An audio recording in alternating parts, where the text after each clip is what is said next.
decide de ahí para allá, ok. Ahí está. Comience de nuevo a leer. Sí. El cristianismo, salido de las entrañas judías, durante un largo proceso entre los siglos I y II, continúa con la estrategia de expansión heredada de Saúl de Tarso. ¿Por qué dice aquí heredada de Saúl de Tarso? Un dato importante que les voy a dar ahora. No estoy desatando códigos ni dando palabras profundas de qué sé yo a dónde. No, no, nada de eso. La primera persona que es llamada católica en la historia del cristianismo, ¿tienen ustedes idea de quién es la primera persona que se le llama católico? ¿Saben quién es? Le voy a No, dar no una sé. idea. Es un judío. Le estoy dando una pista que me digan quién es. Es un judío. Ay, yo no tengo ni idea. La primera persona que es llamada católica es San Pablo.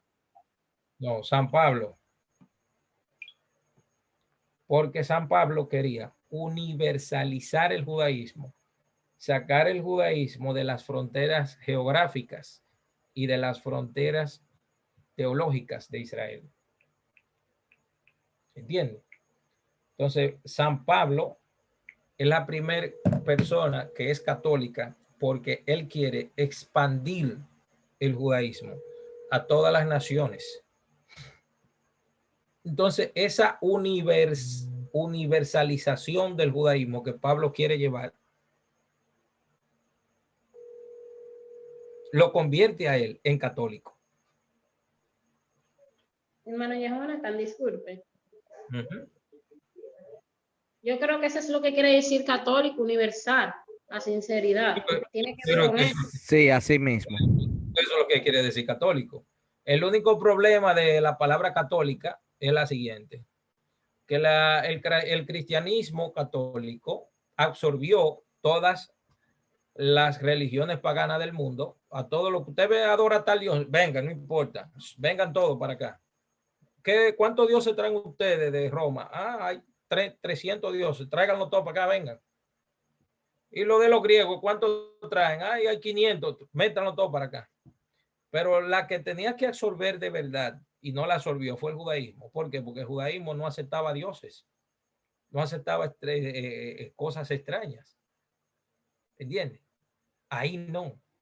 Ahí la cosa fue distinta. ¿Entiendes?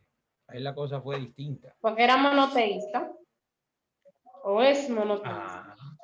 No politeísta.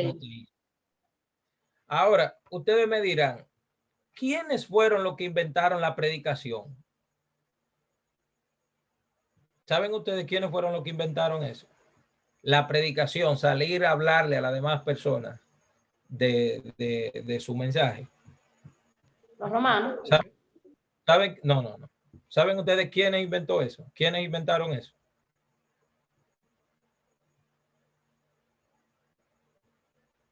Samuel, dígame eso, dígame.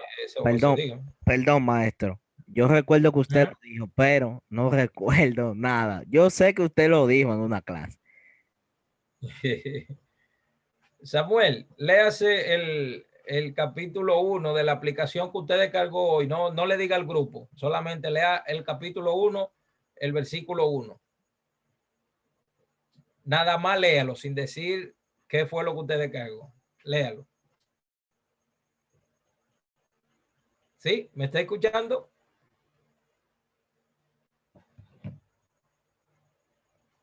La que le dije ahorita que descargué. Exactamente, sí. La primera, el primer capítulo, el primer versículo. Léalo.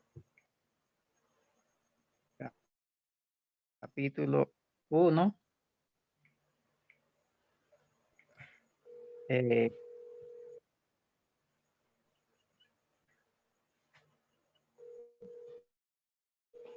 Bueno. ¿Lo encontró? Sí, pero... Ok, vamos a ver si se transmitió Yehoshua a los ancianos a los profetas los profetas la legaron a los hombres de la gran asamblea. Ujú.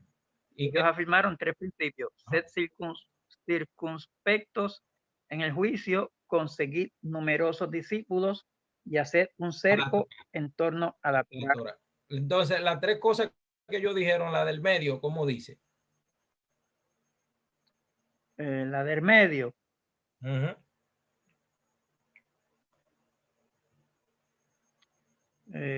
la que afirmaron 3 principios. Sí. Ajá. La del medio. Primera, la del medio, la del medio. ¿Cómo dice? Conseguir numerosos discípulos. Déjenlo ahí ya. Conseguir numerosos discípulos. Esa es la Mishnah 1 del capítulo 1 del primer tratado del Talmud de Babilonia. La primera Mishnah del primer tratado, que se llama Pirkei Avot.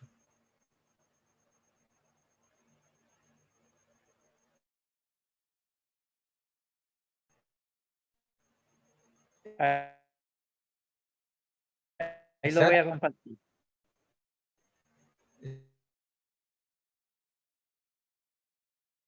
Exactamente. Mírenlo ahí donde Samuel la puso. Fíjense que dice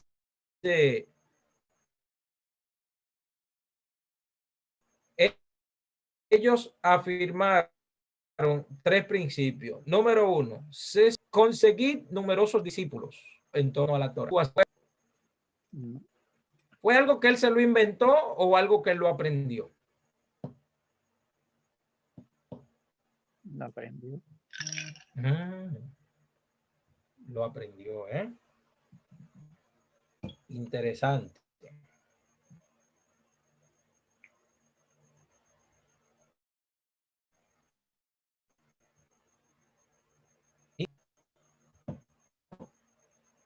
¿Qué le parece a usted?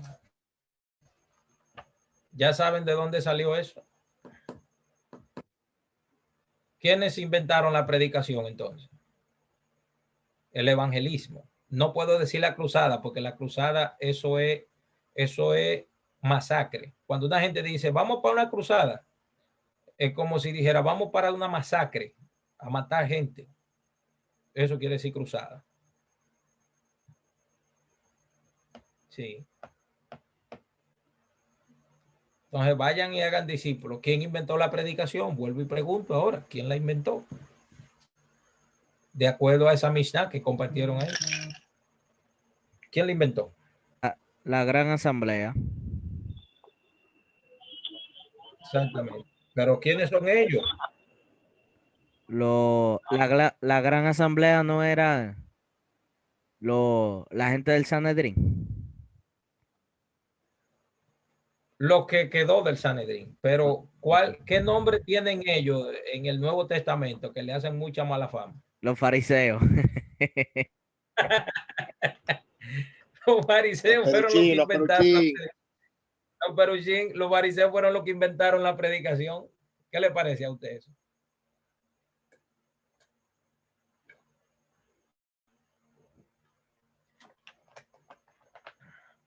Alabe. Por eso que yo digo, si no conocemos el judaísmo, no se puede entender nada de Yehoshua. Absolutamente nada. Nada se puede entender. Todo pregunta, cuando se pueda. Lánzala aquí. Según la perspectiva que tú dices que Pablo fue el primer católico. Sí. Cuando a la perspectiva que tienen las religiones de Pablo, o que Pablo per se era un católico. No. Es que el cristianismo, escucha, voy a apagar el audio porque se está colando demasiado. Escúchame, Daniel. El problema Y yo estoy tratando de encaminarlos a ustedes en la historicidad, en la historiografía de la formación del cristianismo. O sea, el cristianismo tiene todas sus raíces en el judaísmo. Yo lo que le estoy haciendo a ustedes, enseñándoles cómo el cristianismo se desvió de su matriz, de su madre. ¿Quién es su madre? El judaísmo. Entonces, ¿qué sucede? El cristianismo hace mucha bulla con la predicación, pero la predicación no es así. La predicación no está basada en bulla. La predicación no está basada en hacer mucho alarde de muchas cosas. Es hacer discípulo y pararse con un megáfono, ¡ah!, hacer bulla. Eso no es hacer discípulo, eso es hacer bulla. Cuando una persona se siente, miren, escuchen, fíjense de fíjense lo que yo vi en una ocasión en una banca en Valverde Mao, cuando yo trabajaba en Mao. Vi a un hermano predicándole a una banquera y estaba en la banca y estaba predicándole a la muchacha que está en la banca y le decía, no, porque tú tienes que arrepentirte, no, porque tú tienes que cambiar de vida, qué sé yo cuánto, porque tú tienes que el otro, pero subiendo la voz altísima, pero la banquera está frente a él, está ahí mismo, frente a él. Estamos frente a frente hablando. O sea, ¿cuál es la necesidad de hacer ese asunto? ¿Cuál es la necesidad? Hacer discípulos significa sentarse con la gente a estudiar. Eso significa hacer discípulos. No hablarte con un micrófono en los oídos para que el sonido te entre por aquí, se te salga por aquí. No es eso. ¿Me entiendes? Mire, yo le voy a dar un testimonio de 2 minutos sobre mi misma persona cuando yo era líder en la iglesia que yo pertenecía. Yo traté en las iglesias pentecostales, ustedes saben que las iglesias pentecostales crecen a base de esto, no a base de un trabajo hecho como lo hacen los testigos, que los testigos se sientan a hablar con la gente. Las iglesias pentecostales crecen a la suerte, a lo que venga, a lo que aparezca. Sin embargo, cuando yo leí varios libros sobre la célula de David John Guichot, de César Castellano, le estoy hablando de gente de hace muchísimo tiempo atrás. David John Guichot, que tenía una iglesia de millones de personas a base de células. Perdón que lo interrumpa. Perdón que lo interrumpa. En el chat yo comenté algo de lo de la palabra católico para que entiendan. No es que Pablo era católico, sino que se catalogó así por la palabra, o sea, por el significado de la palabra. Ahí yo lo escribí en el chat, pero David Cho, el coreano, de Corea del Norte. Sí, coreano, exacto. Ajá, de Corea del Norte. Sí. La iglesia de él tiene 900 mil y pico de miembros, casi 1 millón. O sea, la iglesia de David Cho es la iglesia más grande del mundo. Continúe, maestro. Sí, una de las iglesias más grandes del mundo. Entonces, César Castellano, por ejemplo, en Colombia, que tenía una mega iglesia también a base de células. Perdón, maestro. Y muchos otros. No es una, es la más grande, la de él. Sí, exactamente. Bueno, en el tiempo que yo le estoy hablando de los años 2005, 2006. Ah, ok. Bueno, yo le en digo ese tiempo ahora. estaba yo jugando con muñecas. Sí. No, yo estaba en la iglesia, pero ya tenía conocimiento, algo de conocimiento de la Torá, tú sabes, porque fue en los años 2000 que yo lo descubrí. Entonces, yo leí libros como de Luis Palau, Alberto Motesi, Billy Graham, leí cantidades de libros sobre la predicación, el avivamiento, en esa época. Entonces, y traté de implantar en la iglesia que yo pertenecía, una iglesia pentecostal rajatabla de hueso colorado, que todo es a lo que Dios me ponga en la boca. Y traté de implantar una célula. Pero como yo no era el pastor de esa congregación, los miembros no me iban a seguir a mí. ¿Entiendes? Los miembros no me iban a seguir. Y yo puedo decir, óigame, yo puedo decir sin lugar a mentir, óigame bien, yo puedo decir sin lugar a mentir que yo tengo muchísimos hijos en la fe cristiana y no sé cuántos son, de tantos que son. Sin mentir, sin exagerar, porque yo fundé varios ministerios de predicación en la calle, en la zona franca y en varios sitios. Y llegué a discipular gente, discipulado, puesto yo. Incluso hay personas que son hasta pastores hoy en día, de fruto de ese trabajo. Entonces, ¿qué estoy diciendo? Que hacer discípulos significa sentarse con la gente, estudiar, enseñarle. No es hacer bulla y hablar mucho. Entonces, yo me consideraba evangelista en el mundo cristiano, pero evangelista no de bulla, evangelista no de milagros ni de hablar duro. No, no. Evangelista en el sentido de trabajar, porque el más grande milagro que hay es que una persona cambie su vida. ¿Usted ha visto un milagro más grande que ese? Que una persona, no es de que se sanó del cáncer, de que sé yo qué. No, no, no. Es que una persona cambie su vida. ¿Usted ha visto un milagro más grande que ese? Hay un milagro más grande que ese. ¿Qué milagro de lo que hizo Josué más grande? Cuando multiplicó los panes y los peces, o cuando le enseñaba a las multitudes y todas las multitudes le seguían porque entendían que era un mensaje muy bueno y le seguían. ¿Cuál milagro era más grande? El de caminar sobre las aguas. Fue un chiste, fue un ¿Y qué chiste. ganaron los discípulos? ¿Y qué ganaron los discípulos con ver a Jesús caminando? ¿Qué ganaron con eso? Asustarse. El milagro más desde, desde lo No, que no, usted nos ¿por qué enseñó, ganaron? desde lo que usted nos ha enseñado, maestro. El milagro más grande ha sido el de multiplicar los panes y los peces. ¿Por qué? Porque les hacía una necesidad a la gente, una necesidad humana.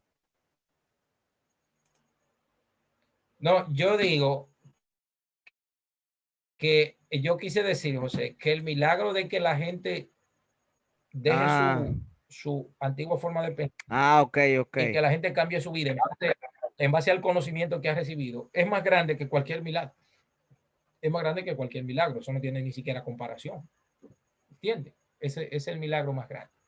Entonces, los fariseos fundaron la predicación, fundaron el hacer discípulos. La palabra predicador, por cierto, en hebreo se dice magid. Magid. Así se dice la palabra predicación en hebreo. Magid. Otra vez. No, con G, con G. Magid. Magid. Sí, exactamente. Ok. Bueno, no, José, se escribe así, mira. Por eso puse el signo de interrogación para que me aclare. Ok. Sí, Magid, así se dice. Claro, eso empezó en Israel en el siglo XV, ese movimiento.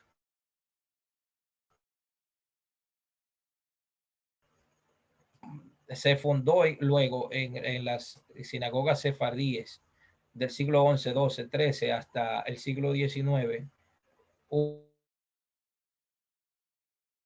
estilo de la enseñanza basada en la predicación de un maguite, ¿entiendes? Pero eso ya son temas más judíos, tú sabes, eso no son temas para hablar aquí. Sí, eso no es un tema para hablar aquí. Entonces, San Pablo era el primer judío católico universalista. Entonces, de eso, sus discípulos aprendieron eso, pero lo único que aprendieron de Pablo fue la predicación. Recuérdense Hechos 16:31, donde Pablo le dice al carcelero que se convierta a él y su casa y todo lo demás será salvo. O sea, no le habla nada de mitzvot, de Torah, ni Shabbat, ni festividades, ni nada, ni de kashrut, ni de comida, nada de eso. Entonces el cristianismo se quedó con esa partecita, la fe en el Mesías y la predicación, pero ya no hay más. El catolicismo de Pablo, de llevar el mensaje de la Torah a todo el mundo. Claro, cuando Pablo, es que hay otro problema con Pablo. La gente piensa que cuando a Pablo le escribían todas las congregaciones en todos los lados, le escribían una pregunta y él enviaba una carta, porque las cartas de Pablo son en respuesta a las preguntas que le hacían. Lástima que esas preguntas no las tenemos hoy en día, porque los apologistas se encargaron de que todo eso desapareciera. Entonces, ¿en base a qué? Ahora una pregunta que yo le hago a ustedes. ¿En base a qué Pablo le daba la respuesta a todas esas comunidades? ¿En base a qué? Analicen. ¿En base a qué Pablo les respondía todas las necesidades que tenían esas comunidades? ¿En base a qué? ¿Quién me dice? En base a cuestionantes, problemas en la congregación, situaciones. Según la respuesta, uno puede presumir, pero no podemos aseverar las preguntas que eran. No hay forma. Cuando yo digo en base a qué las respondía, yo dije esa parte, que era en base a las preguntas que le hacían, pero yo me refiero, Daniel, para que ustedes puedan entender más. ¿Qué conocimiento de qué libro tenía Pablo? ¿En base a qué? ¿En base a qué? A lo que Pablo había Torah. aprendido. Torah era lo único que había. Exactamente. La respuesta que brinda Pablo es en base a la Torá, no es a una super espiritualización rarísima que él recibió de Jesús. No, no, no, no, no. No, no, no es en base a eso. Porque la gente cree que es en base a eso que Pablo responde, en base a una espiritualidad super, ultra, mega profunda, algo que nadie pudo llegar a ese nivel.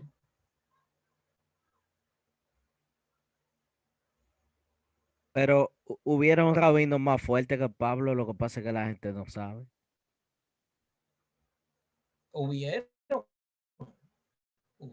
claro, antes y después. Pero lo que estoy diciendo es que la base para responder todo lo que dijo Pablo, la base es la Torá. El problema es, o digo no el problema, el desafío para nosotros hoy en día es buscar la Torá dentro de los escritos de Pablo. Esa sería la pregunta. Ese sería el desafío. ¿Cómo nosotros encontramos la Torá dentro de los escritos de Pablo? ¿Cómo la encontramos? Ahora, hay algo que yo lo voy a decir seriamente. Si nada más leemos el Nuevo Testamento, si nada más leemos el Nuevo Testamento. Sí, adelante, Francisco. Y no solamente eso. Yo diría que para entender a Pablo, no el Antiguo Testamento, tú vas a entender a Pablo, no. Tú tienes que conocer cultura.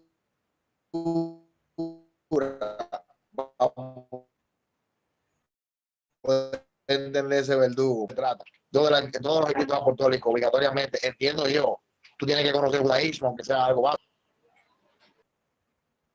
Exactamente. Ustedes saben quién es Filón de Alejandría.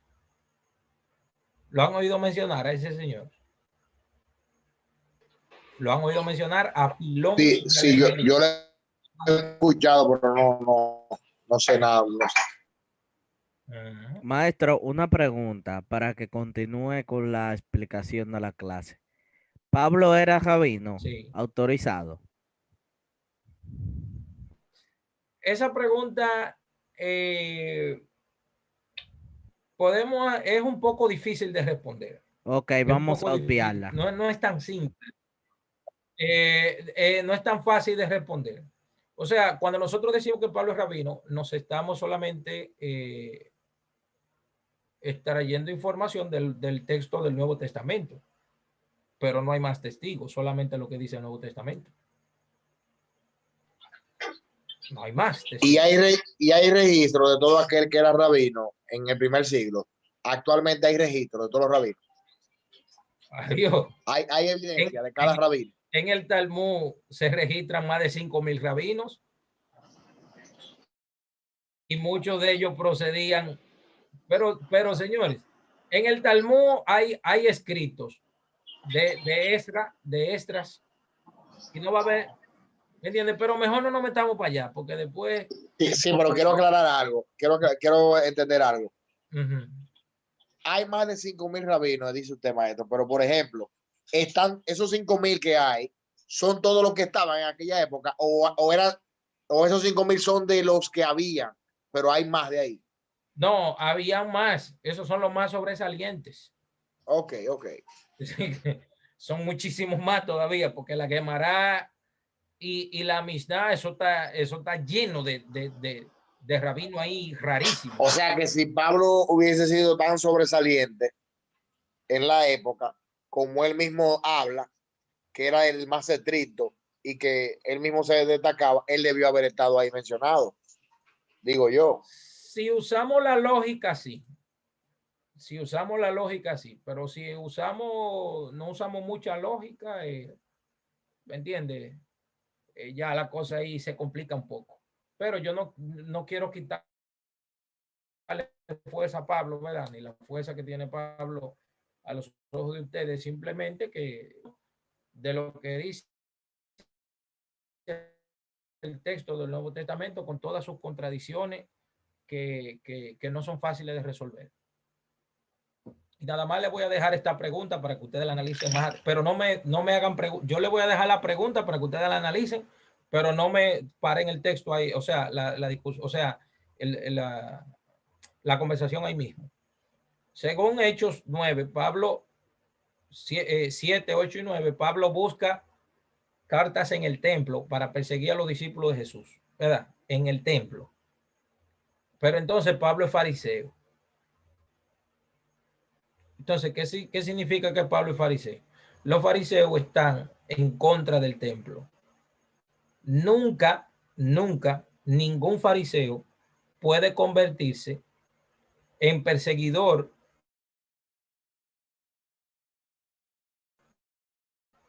Ahora, si tú me dices que los saduceos persiguen a los fariseos, ahí sí te digo que sí, es lógico.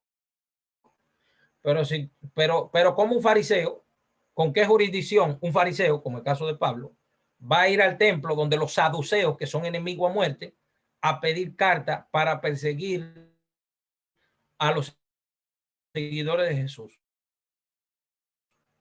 Eso no tiene, miren, no tiene ninguna explicación, pero solamente lo dejo para que ustedes lo analicen,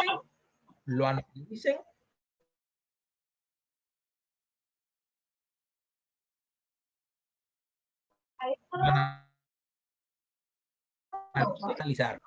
Que un coronel de la policía fue a la Marina de Guerra a buscar un papel para ir a apresar a un grupo de gente que andan en el mar, que se querían ir para Puerto Rico, pero quien lo va a perseguir es un general, es un general de la policía.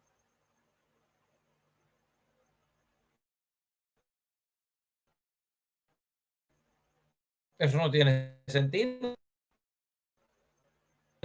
8. Vamos a terminar brevemente el tema de la rebelión, los resultados de la rebelión judía del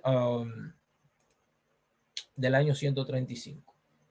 Mi hermano Carlos, bienvenido. Carlos, desde Perú. Entonces, dice aquí, ahí está Carlos con nosotros. La meta principal va a constituir la difusión y ampliación del grupo. Los grupos judíos nazarenos, estamos en la página 208, dice, los grupos judíos nazarenos de la dispersión que se fusionaron con los noeidas nazarenos van a dar lugar finalmente a los nazarenos o cristianos. Ven, los grupos judíos nazarenos de la dispersión, no estoy hablando ya de los de Jerusalén, porque los de Jerusalén siguen guardando la Torá y todo, o sea, los ebionitas. Cuando ustedes lean a Mario Sabán, el libro El judaísmo de San Pablo, el judaísmo de Jesús, la sinagoga iglesia, las raíces judías del cristianismo, se van a dar cuenta, y no solo porque lo diga Mario Sabán, todos los demás historiadores coinciden, que los pocos judíos que quedaron en Jerusalén, que creían en Jesús como el Mesías, todos ellos siguieron guardando la Torá hasta el siglo V, hasta el siglo IV, porque luego vino la mamá de Constantino y lo sacó de Jerusalén a ellos, cuando ya se formó el cristianismo en el 325, en el siglo IV. Ya. ¿Entiende? Entonces, dice aquí, los grupos judíos nazarenos de la dispersión que se fusionaron con los noeidas nazarenos.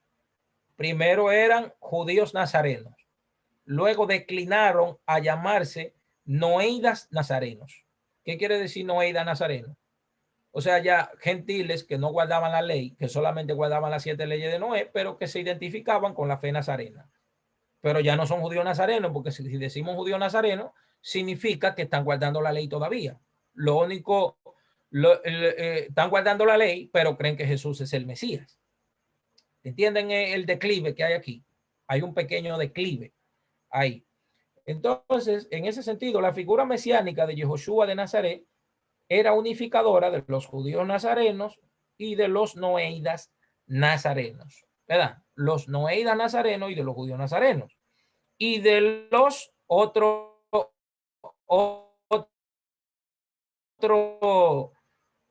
como de ya además declinando un poquito más de cómo se llamaban los primeros cristianos, los seminoeidas nazarenos. Señor, usted le pregunta a cualquier persona que no ha entrado a esta clase, ¿qué es un seminoeida nazareno? ¿Y usted cree que le van a responder?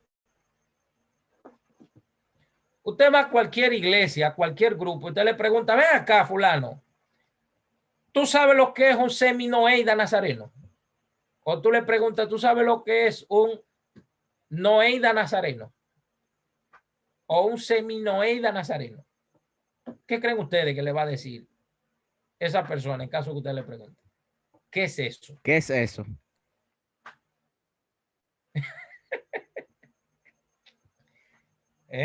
Entonces aquí aparecen los seminoeidas nazarenos. Dicha unidad entonces no se vehiculizaba a través de temas de la observancia. ¿Entiende?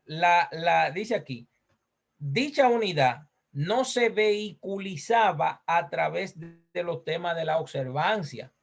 Estos grupos, miren, los judíos nazarenos, número 1, los noeidas nazarenos y los seminoeidas nazarenos, el tema que ellos discutían no eran temas de Torah, de cómo observar la ley, de cómo observar los misbot. Eso no era lo que los unía a ellos. Lo que los unía a ellos era únicamente la fe en el Mesías. Ya, eso era lo único que los unía. Pero temas de observancia, nada. Temas de fiesta judía, nada.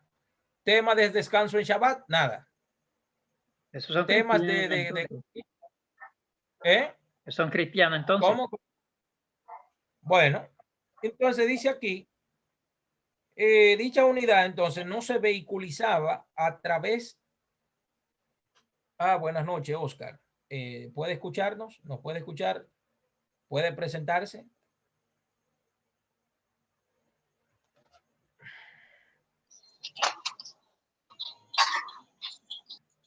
Es que tiene el micrófono,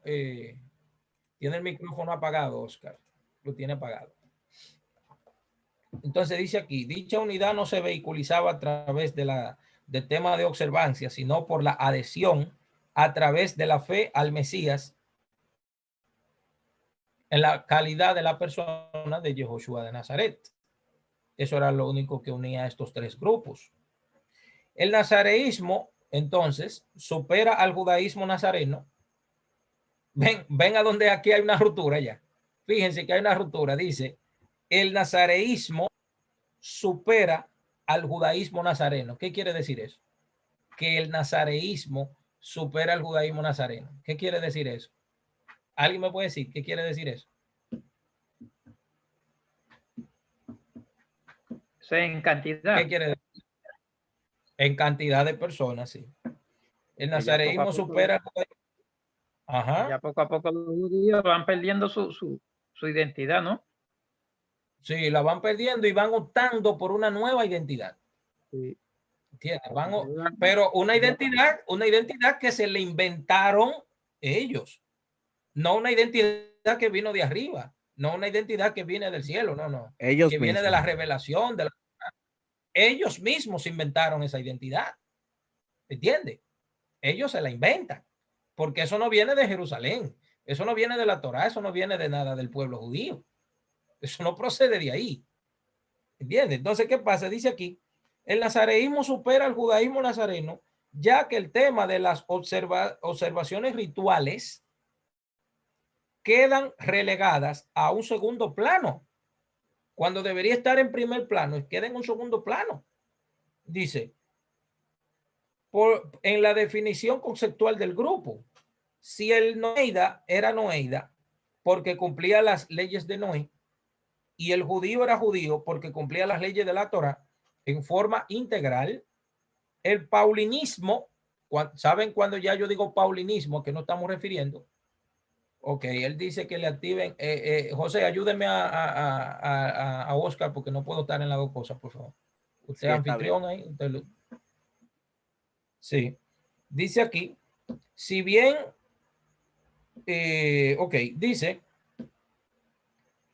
y el judío era judío porque cumplía las leyes de la Torá en forma integral. El paulinismo los uniforma a través de la fe en Dios y en su hijo, Yehoshua de Nazaret. O sea, eso era lo único que los unía a ellos.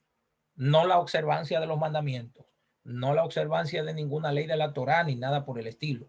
Nada de eso. Eso está fuera de lugar.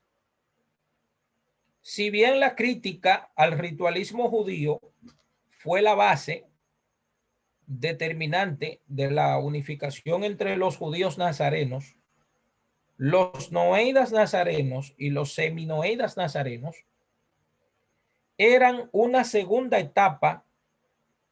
El grupo tuvo que buscar y finalmente adquirir ciertos rituales que lo unificaran, porque como Pablo dijo que solamente creyeran y que luego serían salvos, de acuerdo a Tesalonicenses 4:16, Pablo piensa que Jesús viene cuando él estaba vivo. A Oscar, sí, ya se puede conectar, puede hablar.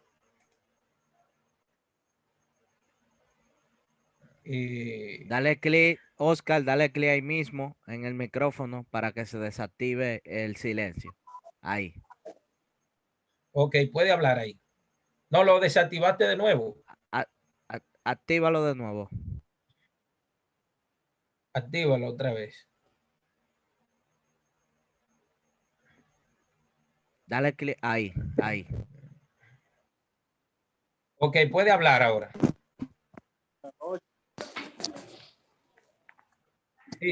Sí, se oye. Ok. Nada, para participar un poco.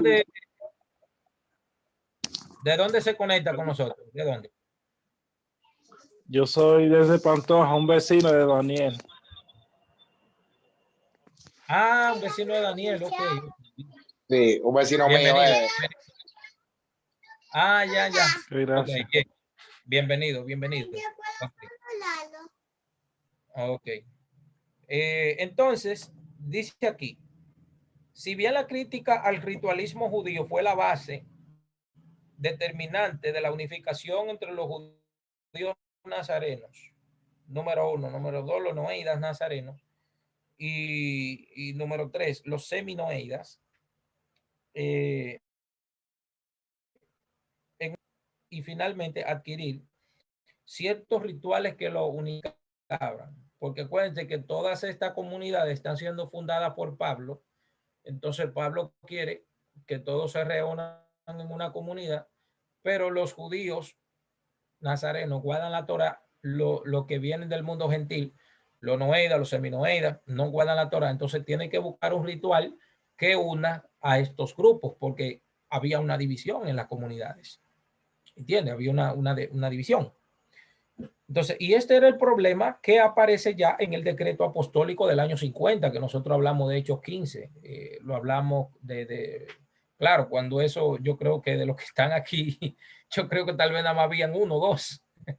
Yo creo que estaba Aileen y Michael, creo yo que estaban nada más. Después todos los otros no estaban cuando yo hablé de Hechos 15. ¿Verdad? Que solamente se definió que los gentiles ahí guardaran 4 o 5 mandamientos. De ahí la cosa se puso un poco, claro, eso va en contra de la enseñanza de Yehoshua, porque según Yehoshua hay que guardar todos los mandamientos. A Yehoshua tú no le podías venir a Jesús y que tú no le podías venir a decir que no, que yo voy a guardar 5 mandamientos, que yo voy a guardar 7. No. No. En el judaísmo de Jesús es todo o nada. El judaísmo de Jesús es o guardas todo o no guardas nada. Jesucristo, en Yehoshua no hay que 7, que Jesucristo, no. yo voy a creer en ti. Yo voy a creer en ti, tú me hiciste libre por tu gracia, ya. No, Yehoshua no. Eso no existe ahí. Yehoshua es o guarda todo o siga por ahí viviendo como usted le dé la gana. Claro, porque Mateo 18, 28 y 29 dice que los discípulos, Yehoshua le dijo a los discípulos, ustedes jugarán a las 12 tribus de Israel. ¿Qué quiere? Cuando una gente común ve eso, dice, el apocalipsis, qué sé yo cuánto, que el mundo se va a acabar, que fulanito, no. El judío cuando ve eso dice, ven acá, espérate. ¿Cómo puede ser que este señor le está diciendo a los discípulos que van a juzgar a las tribus de Israel? La pregunta es, ¿cómo se juzga a una tribu de Israel? ¿Qué libro vas a usar para juzgar a las tribus de Israel?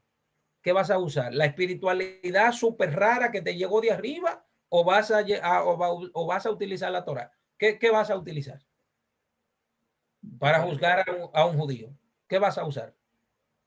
La Torah. No es la revelación de 20 días de ayuno y 16 horas de oración. No es eso lo que va a usar. Cuidado. La cosa hay que contextualizarla y ponerla en su lugar. O sea, ¿qué es lo que Yehoshua está diciendo aquí? Juzgarán a las tribus de Israel.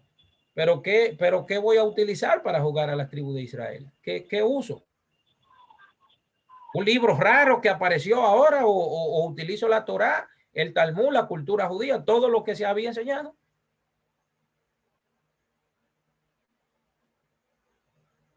El libro de los Cantares quedó afuera cuando se hizo el canon de las escrituras en el año 600 antes de la era común, que lo cerró Esdras y dejó a Cantares afuera y dejó a Esther afuera. No existía. Sin embargo, Yehoshua citó el libro de Cantares. ¿Qué quiere decir eso? En el Nuevo Testamento citó el libro de Cantares. El problema es, ¿sabemos nosotros dónde Yehoshua citó el libro de Cantares? ¿Quiere decir que él aprobó el libro de Cantares en el canon de las Escrituras? Sí, porque si él lo citó es porque él aceptó eso.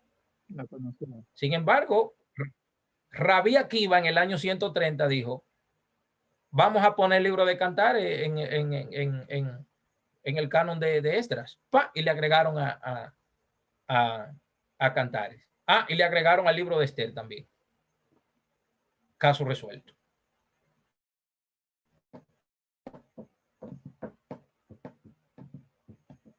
Entonces, ¿qué quiere decir eso? ¿Cuál fue el canon que aceptó Yehoshua? Si Yehoshua estuviera vivo, ¿qué canon de la Biblia estuviera usando? ¿O qué estuviera predicando? ¿O qué estuviera hablando? Si él le dice a los discípulos, ustedes jugarán a las tribus de Israel. O sea que su concepción de la vida y del final de los tiempos está basada en la Torá. No hay otra forma de averiguar eso.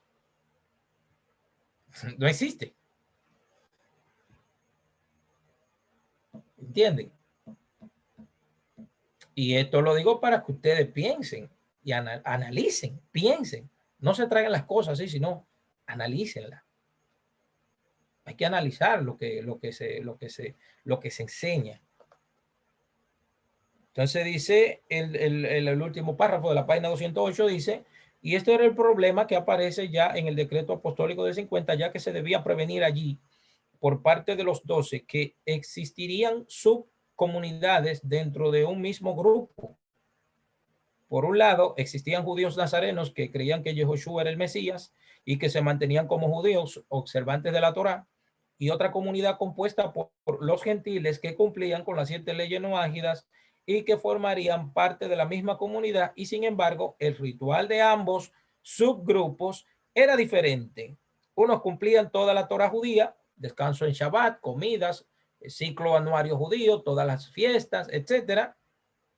Y los otros cumplían lo estipulado en el decreto apostólico del 50, o sea, los 4 o 5 mandamientos que decidieron los discípulos. Claro, eso no, Yehoshua no está ahí ni cerca.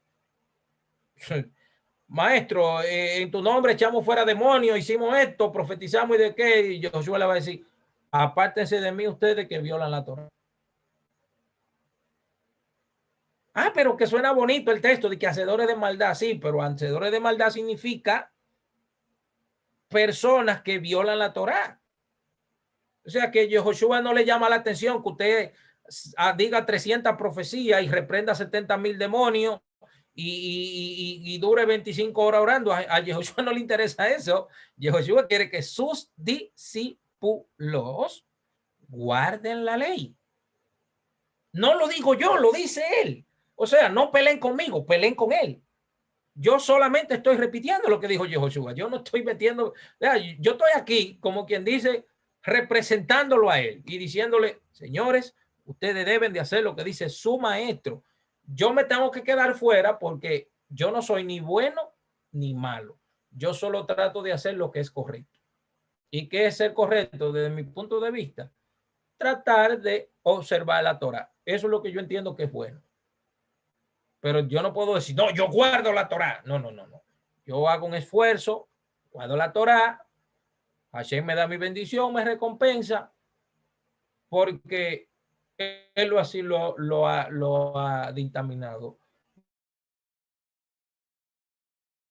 No porque yo tengo del Eterno que yo. Para mí ustedes son hijos de Hashem igual que yo.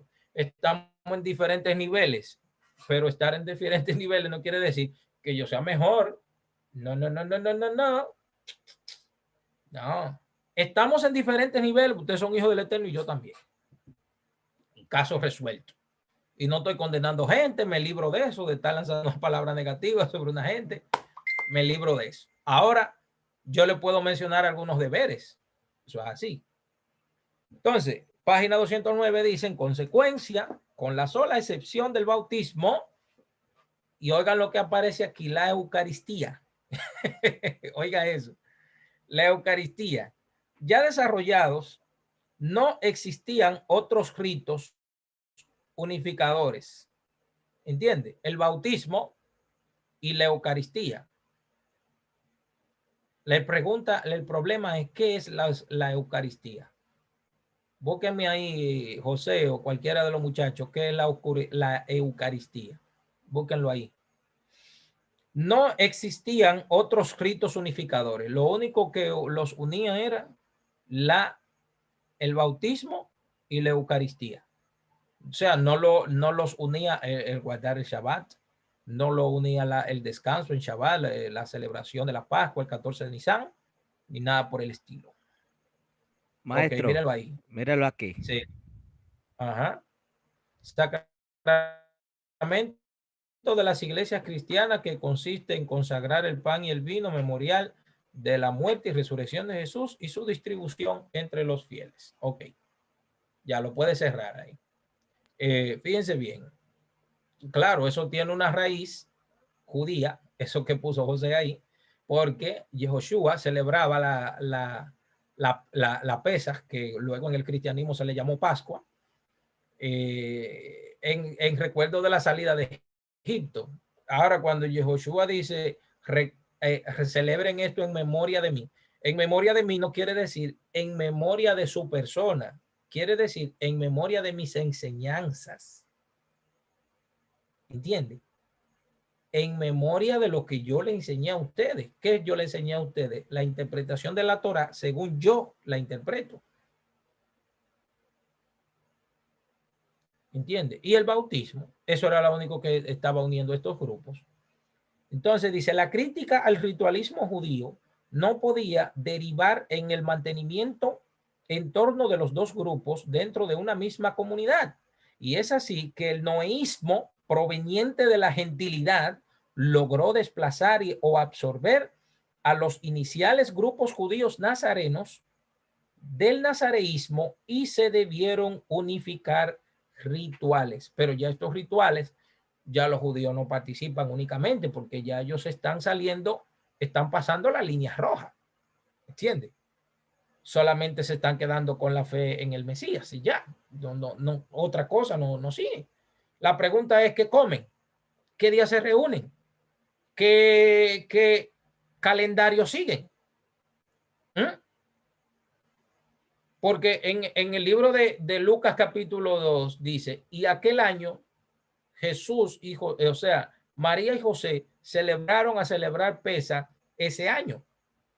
¿Recuerdan en Lucas 2 cuando Yehoshua se le perdió a sus padres? Ese año subieron a celebrar Pesa.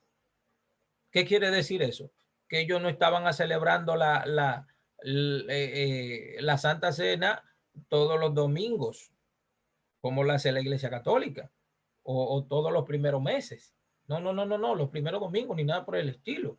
Dice ese año. ¿Qué quiere decir ese año? Que fueron a las festividades de Pascua que se celebró ese año. ¿Entienden? Y Yehoshua, por supuesto, fue con sus padres a Jerusalén a celebrar la festividad ese año. No lo digo yo, vayan a Lucas capítulo 2 y léanlo.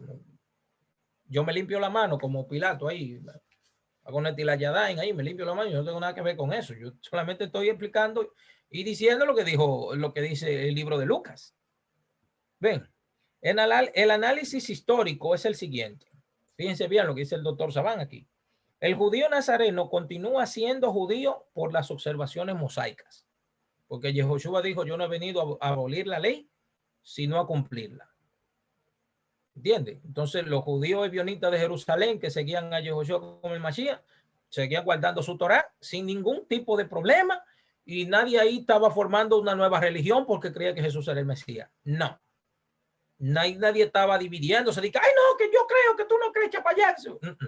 Nada por el estilo.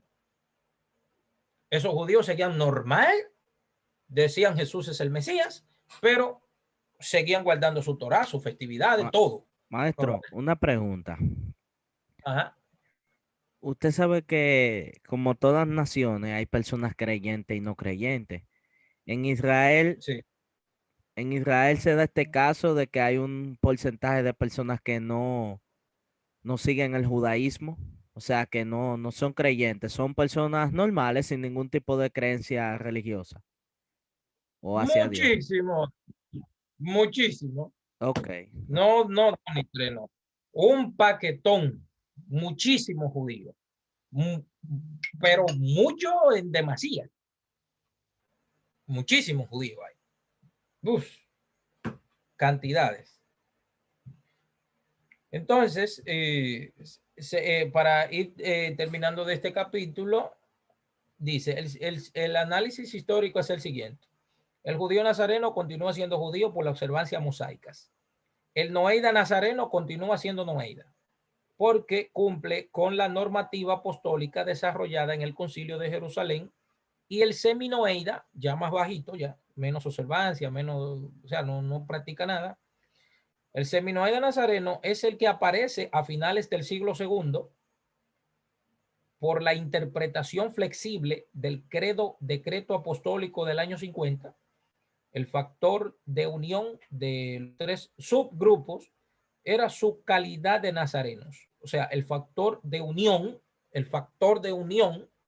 en todos estos grupos era su calidad de nazarenos o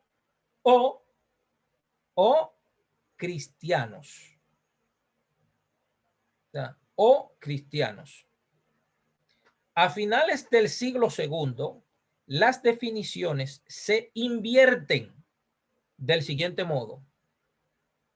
A finales del siglo II, las definiciones se invierten del siguiente modo. La creencia en Yehoshua como Mashiach se vuelve prioritaria con relación a las observancias y los judíos nazarenos se transforman en nazarenos, ya no en judíos, porque ya no hay observancias. Recuérdense que lo que define a una persona como judío es su observancia de la Torá. Usted se imagina una gente de que yo soy judío, pero como puerco. Yo soy judío, pero yo voy a, ¿cómo es? Yo celebro Halloween. Usted mismo le va a decir, pero ¿qué judío eres tú?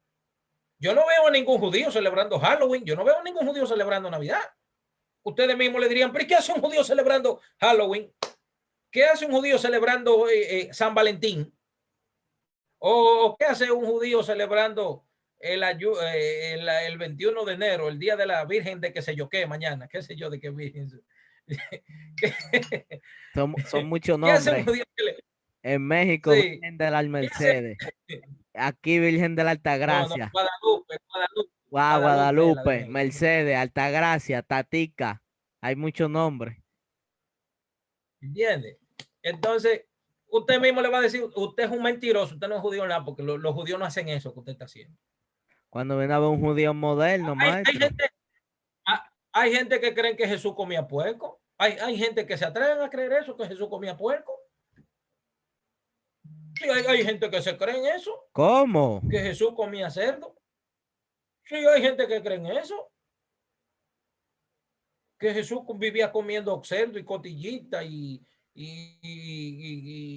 ¿cómo que se llama? Y el rabo y toda esa cosa. Salami, longaniza. Sí, hay gente que creen que Jesús comía cerdo. ¿Sí? Que comía, ¿cómo que se llama? Conejo y comía de todo eso y mondongo y de toda esa cosa. Las vísceras son prohibidas en la Torá de comer, por cierto. Que la gente viene y se come ¿cómo que se llama? Lo que no es, que es mondongo de cerdo, como a la tripita, pero el otro nombre que se me ha ido. Patique vaca.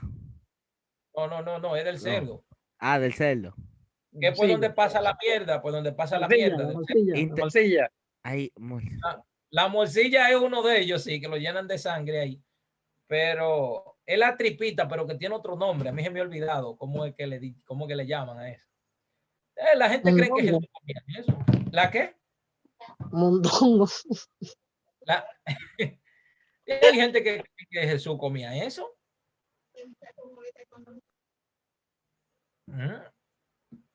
¿Y qué le dice Pedro en la visión al ángel?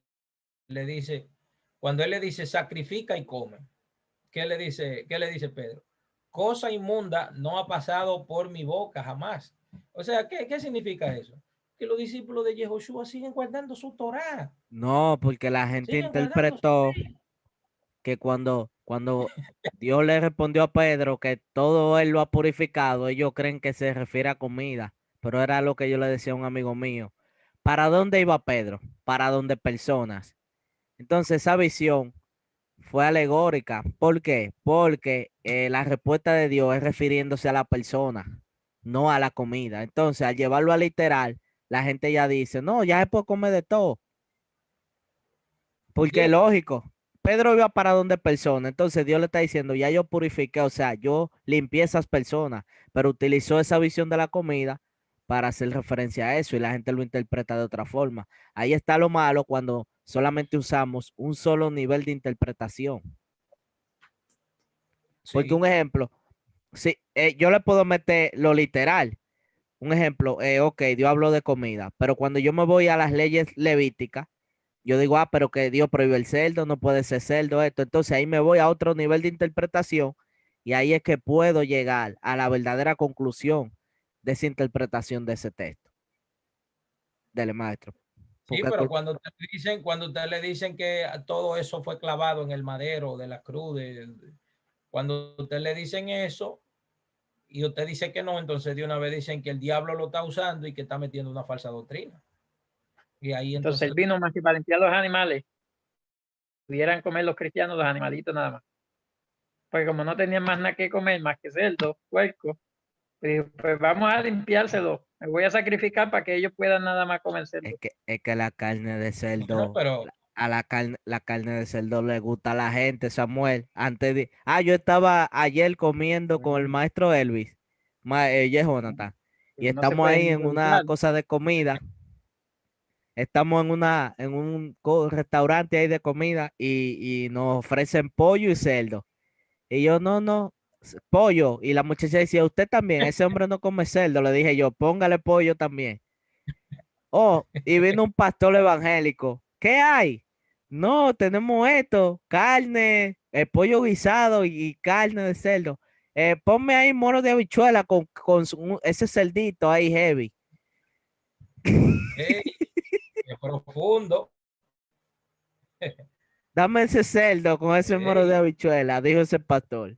Y yo, ay Dios mío, ese hombre ni sabe. Ese hombre va a estar impuro por un par de días.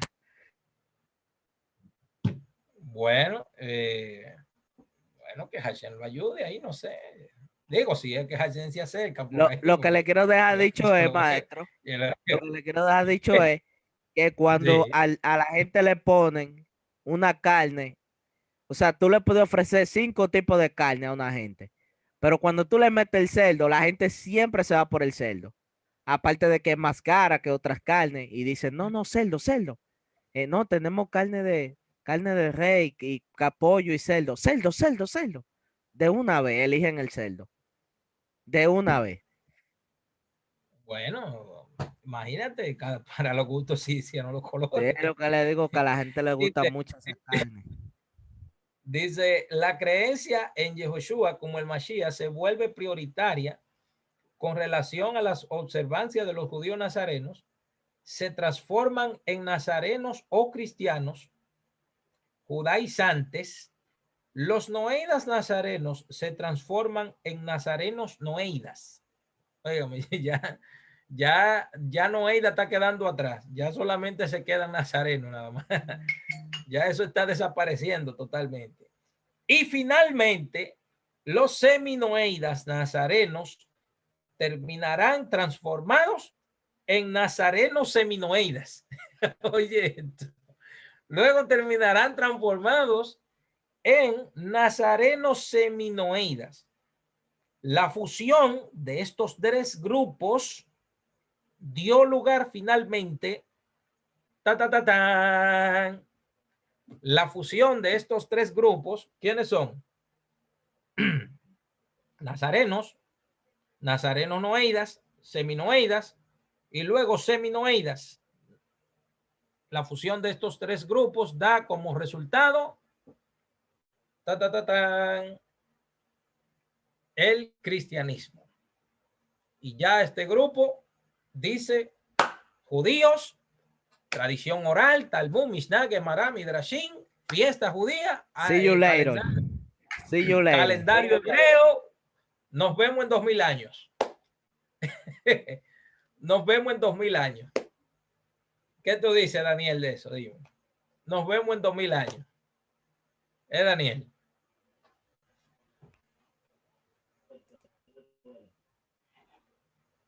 Daniel. Nos vemos en 2000 años. Todo... Y aquí estamos, compadre. Y aquí estamos. En este transcurrir hemos recogido todo lo que se ha presentado en el camino y lo hemos traído para acá. Y lo hemos, exactamente. Entonces, ¿qué pasa, Daniel? 1900 años de teología no pudimos entender el Nuevo Testamento. En 1900 años de teología no pudimos entender el Nuevo Testamento. Ni cerca, Daniel, llegar a entender lo que dice el Nuevo Testamento. En 1900 años de teología. Y la única salida, ¿qué es lo que nos queda? La única salida. Volver al principio. Volver al principio. Entonces, en la página 213 dice, el más grande voy a leer esta página para terminar. Dice, el más grande apologista. Vayan a la parte donde dice San Justino, el capítulo 21. Vayan ahí. Le dice, el más grande apologista del naciente cristianismo. Señores, a partir de aquí ya no hay nada de judío. Ya todo lo que era judío quedó, ¿dónde? Quedó en el pasado. Todo eso quedó, bye bye. Nos vemos ahorita. Vamos a buscar dioses de Roma, dioses de Grecia, calendarios paganos, etcétera, etcétera, etcétera, etcétera, etcétera. Vamos a buscar todos los dioses que encontremos, todas las festividades raras y extrañas que encontremos por ahí, y lo vamos a meter todo y vamos a hacer un sancocho durante 500 años y de ahí va a salir ¡tan! La Iglesia Católica Universal. Ven. Entonces dice, el más grande apologista del naciente cristianismo. Perdón, será... maestro. Ajá. La página 110 es que va ahora. Esa yo no la tenemos. No, dije 213. Esa no la tengo, ¿no? No la tenemos esa. No, es donde dice... bueno. Vaya al capítulo 21. No está ahí, al capítulo 21. No, aquí nos quedamos en el 20, en imágenes. Solamente. Solamente nos quedamos en imágenes. En el capítulo 20. Okay. En el capítulo 20 que está, las últimas imágenes. El capítulo 21 usted dijo que lo iba a dar hoy, pero no nos envió imágenes. Sí, ahí va. Voy a leer la introducción. Vamos a discutir un poco la introducción para terminar. Mírenla ahí, se la mandé a los grupos. Entonces, excelente. El más grande apologista del naciente cristianismo será San Justino. Ya empezaron los teólogos, escúcheme bien, los apologistas teólogos que no tienen ni papa de Torah, no saben nada de judaísmo, no saben nada de Torah, no saben nada de ley, no saben nada de observancia, no saben nada de fiesta, no saben nada de nada de eso. Ya lo que nosotros vamos a estudiar aquí son las bases del cristianismo como lo conocemos hoy. Las bases del cristianismo como la conocemos hoy.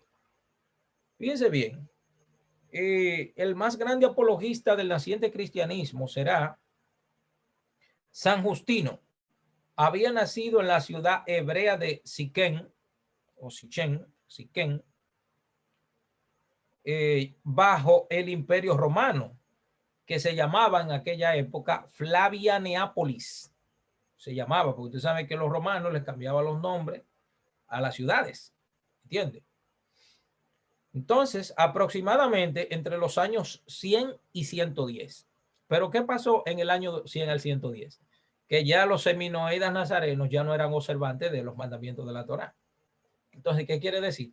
Que este señor San Justino, creció cuando ya Jerusalén había sido destruida y el centro de observancia de Jerusalén había sido destruido, ya esas comunidades habían quedado en el pasado. Entonces este señor aprendió de las comunidades que ya no eran observantes de la Torá, o sea, que ya estudiaban filosofía griega, panteísmo, ya estudiaban todo eso.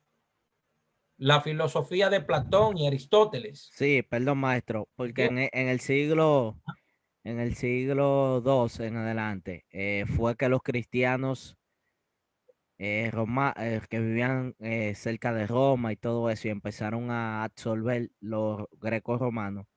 Ellos dijeron, para el que no me cree, cónchale, no lo tengo aquí cerca. En un libro que hay, Introducción al Cristianismo de la UNED, que lo tiene el maestro, ahí está la fuente. Y pueden buscarlo en internet también. Los cristianos dijeron que para entender la Biblia se tenía que estudiar e interpretar la Biblia con la filosofía griega. O sea, ellos empezaron a interpretar la Biblia con la filosofía griega. esos cristianos dijeron eso y ahí fue que empezaron a meter todo ese tipo de cosas que ahí es lo que va a decir el maestro. Sí, totalmente. Eso es lo que pasa. Fíjense aquí. Lo pueden ver ahí, ¿verdad? Excelente, maestro, se ve. Si usted quiere darle un poco más de zoom para que se aprecie mejor. Sí. Johnny, ¿me escucha?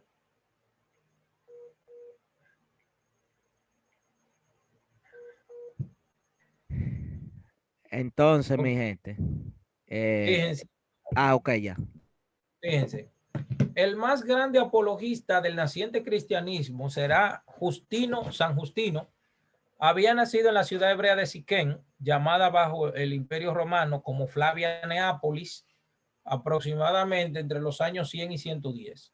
Su infancia transcurre dentro del levantamiento judío contra Trajano del 114 a 117, que ya nosotros lo estudiamos, y en su juventud tuvo que ver con sus propios ojos en forma directa la rebelión de Bar Kokhba, que ya también lo leímos, del 132 al 135. No sabemos si antes o después del levantamiento judío contra Roma ya se encontraba entre la comunidad judeo-nazarena de la ciudad de Éfeso. Fue así que después de este fracasado movimiento judío, y es decir, aproximadamente entre los años 130 y el 140, Justino entra al movimiento judeo-nazareno cristiano. Algunos autores lo consideran de origen samaritano, otros hijo de colonos griegos asentados en Judea. Justino viajó hacia la ciudad judeo-nazarena cristiana de Éfeso, dirigida por el judío diaspórico Timoteo. Mírenlo ahí, Timoteo. Entonces, allí estudió los evangelios. Estudió los evangelios.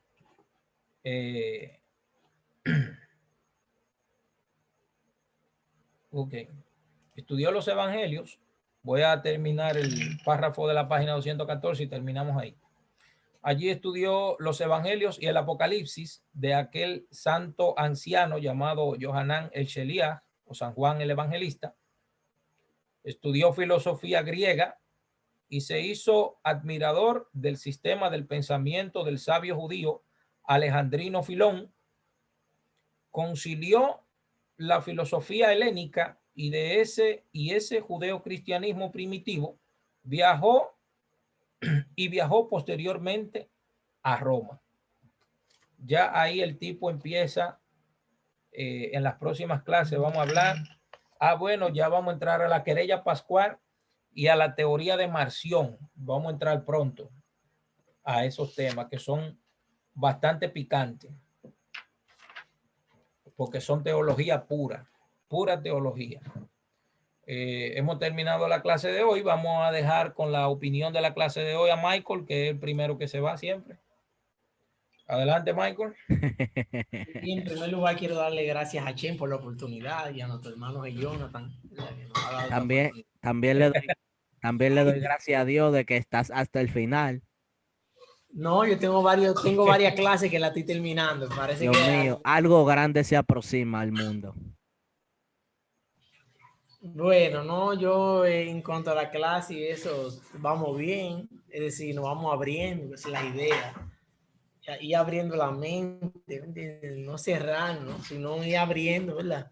Y que esto nos sirva de motivación a cada uno de nosotros, para nosotros seguir investigando, que esto provoque hambre en nosotros seguir estudiando, seguir aprendiendo, seguir investigando. Que Jonathan dijo esto, pues entonces yo no me siento conforme, pues vamos a seguir buscando, vamos a seguir investigando. ¿Entiendes? Porque esa es la idea de esto. Y yo personalmente, con relación a la clase y eso, personalmente estoy de acuerdo. Realmente el cristianismo lamentablemente se ha ido divorciando de sus raíces hasta lo que tenemos hoy en día, que realmente hay mucha tela por donde cortar ahí, así que yo lo voy a dejar ahí.